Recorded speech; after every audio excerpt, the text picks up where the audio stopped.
I'd rather go out with Ben Tramer. Ben Tramer? I knew it! See, you do think about things like that, huh, Lori? Shut up. He's cute! Plus, Ben Tramer has a fantastic future ahead of him.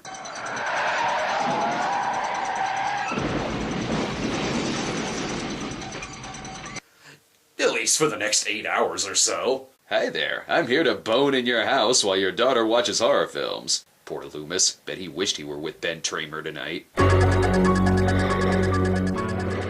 So while your Jason Voorhees and your Madman Mars were busy teaching children that there's nothing more to life other than sex and death, Halloween 2 will bring slasher films back to its roots of slow-burning suspense and fantastic cinematography.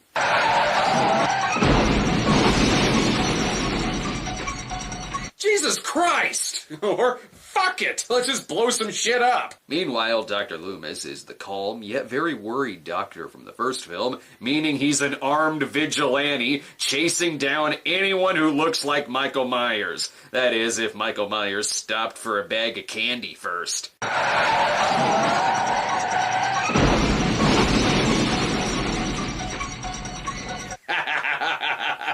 Trick or treat, motherfucker! A real emergency comes in when Sheriff Brackett finds out his daughter Annie was one of the ones killed. Don't worry, I'm sure someone will stay with the burning corpse. This poor guy, though, I don't think he's gonna make it. He's young, maybe 17, maybe 18. Michael Myers is 21. Oh yeah? Well, the ending credits says that he's 23. One thing is definitely for sure in this film, Dr. Loomis can't count. There, this'll show Michael Myers. Trash is already trashed house. Somehow I think he'd be more offended if they actually cleaned up the place. And it's not like anyone important was killed. Hey, Mr. Hunt? Yeah, what is it, Craig? Yeah, I'm worried about Bennett Tramer. He isn't home yet. Yeah, and he left the party at 10. He was real drunk. How old is he?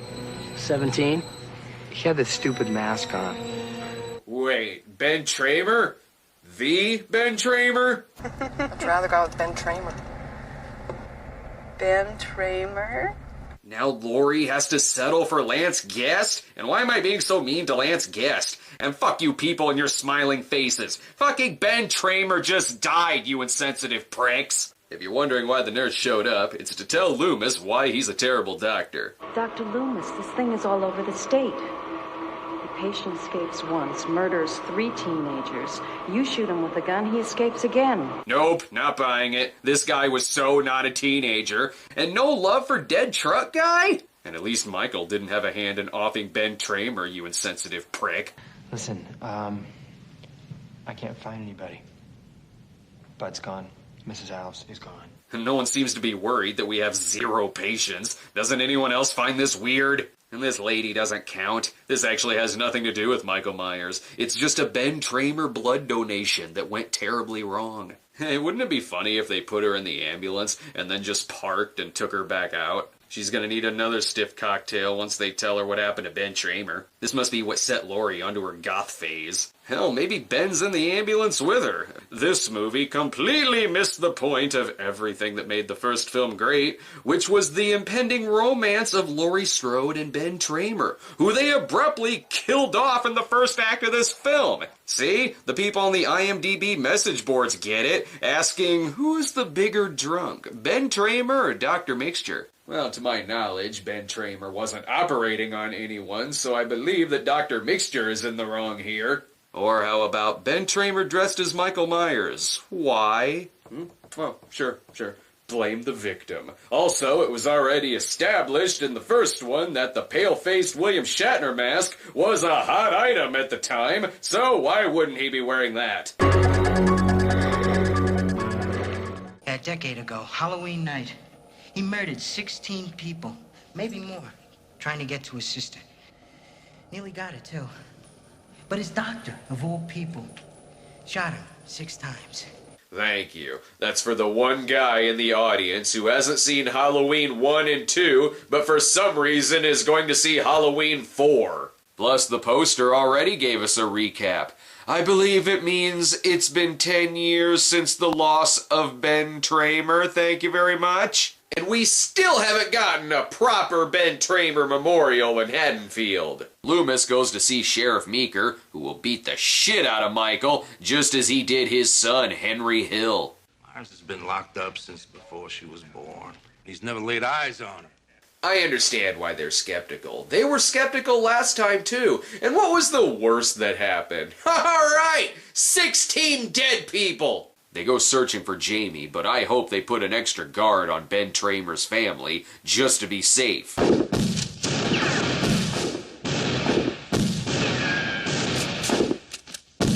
Now give them a chance, maybe they got something! Shit, Earl. It's Ted Holister. Ted Holister? You prick! That's Ben Tramer's cousin! You dumb son of a bitch. You said you saw Myers. Well, if you can't trust a redneck with a gun when he said he saw something, who can you trust? They break into the local school where Michael tries to be hip by putting on a Simon Labont mask instead. It's one of the scenes in the movie where he's wearing a blonde wig that was originally used before switching to the Pat Riley mask. The blonde wig was changed when it was deemed too disrespectful to Ben Tramer. Good choice. She's a virgin. Got her phone number? Better than when Michael talked in that Rob Zombie movie. Wait, that's not Michael. Just a little Halloween prank, okay? Definitely not funny. Damn right it's not funny. It's this kind of reckless endangerment that got Ben Tramer killed, which you all seem to be forgetting, and I expect maturity out of this bunch. Spitz. Spitz. Oh good, we're about to find out how Michael prefers his oral sex. Oh, for the love of God, enough with the damn fake-outs. Ben Tramer is spinning in his grave, and don't even get me started on how this film neglected to mention the murder of Ted Holister. I beg of you, don't let your family suffer the same fate that Laurie and her daughter suffered. Not to mention Ben Tramer, and whose fault was that, Dr. Loomis? Over at Tommy's place, we still get the hilarious Tommy-centric 1978 headlines. Though one of them should have read, local teen Ben Tramer killed in possibly unrelated accident. However, Michael made one mistake. He crossed Alex Cross. Oh, and Loomis is dead in this universe too. Probably because Donald Pleasance died before the release of Halloween 6, which sort of makes sense for this series to be rebooted. Not that either of these universes matter, because Ben Tramer is dead in both of them, so what's the point of even living? Plus, Laurie gets to stay behind too, with Bruce Wayne! Wait. Place of employment. Sorry, I needed a fix. There is still smoke coming from Ben Tramer's body! If you are not blonding your hair in remembrance of the fallen Ben Tramer, then you are Halloweening wrong. And if the Halloween movie that you picked is Halloween Resurrection, you're also Halloweening wrong. It's the classic Michael move of placing the blame on someone else. That's why we all thought this old lady did the 1978 massacre. That is classic Rosenthal. No, seriously, Halloween 2's director Rick Rosenthal returns to direct this film. Why? So he can kill Ben Tramer again? But something here sounds familiar. Did you see the boogeyman or something? The boogeyman? How very Jungian. Dr. Mixter's class? I'm taking that course too. Dr. Mixture? The guy who got the needle in the eye? If he survived, that means there's still hope for Ben Tramer. Look, I can dream, alright?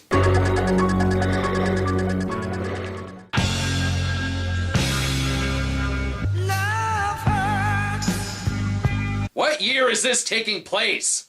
And what the fuck? Give Ben Tramer his mask back. Ooh, wait. That means Ben Tramer is alive in this universe. It was right of Rob Zombie to hit the reset button. I got a Taco Deluxe Supreme talking back at me, so I'm gonna be a while. You mind waiting somewhere else and let me pass this beast in peace? Poetry. This is Joe Grizzly. He's the Ben Tramer of this universe, in that no justice was served for Joe Grizzly. He's a man who just loves his hair, and his knives, and his truck. But I just have to keep telling myself that Ben Tramer is still alive in this universe. Surely they won't do something to tarnish his name. That I talked to Paul about his buddy Ben Tramer. Ah, they said Ben Tramer was retarded. Yeah, but he's not short bus retarded or anything. What? He said, and I quote, "Dude, she's fucking hot." First Halloween 2 kills Ben Tramer, and then this one slanders him. I don't know what's worse. Okay, never mind Ben Tramer. What the fuck? A Jamie Lloyd nude scene? This movie is weird! Not only is Ben Tramer still alive in Halloween 2, but so is Caroline Williams from Stepfather 2. Worlds are colliding here. Sure, we could show Malcolm McDowell being awesome. You don't need my shit. I put up with your shit 24/7. You better back the fuck off. But let's cut back to something shitty.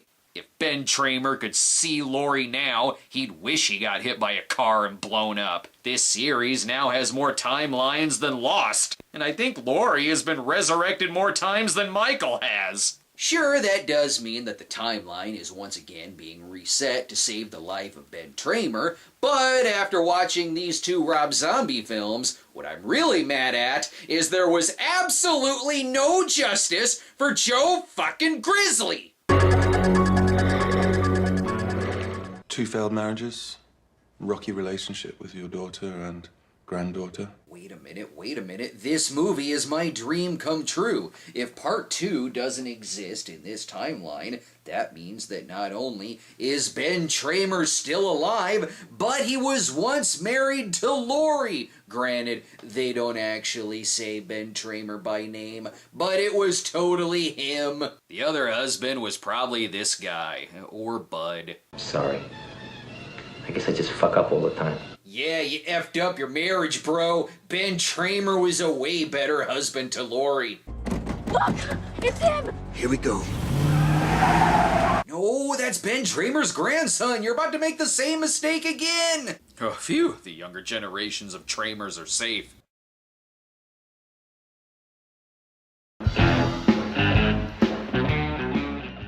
I wanna be your Tokyo convertible. I wanna have fun with you. I want to be a Tokyo convertible too, mainly so I can drive myself off a cliff. Courtney has a crush on the handsome Matt. I can tell you right away that he's no Ben Tramer. Hi, Matt. Hi! Really, you give these simpler things far too much credit. Except to get Ben Tramered as they cross the road. Too soon.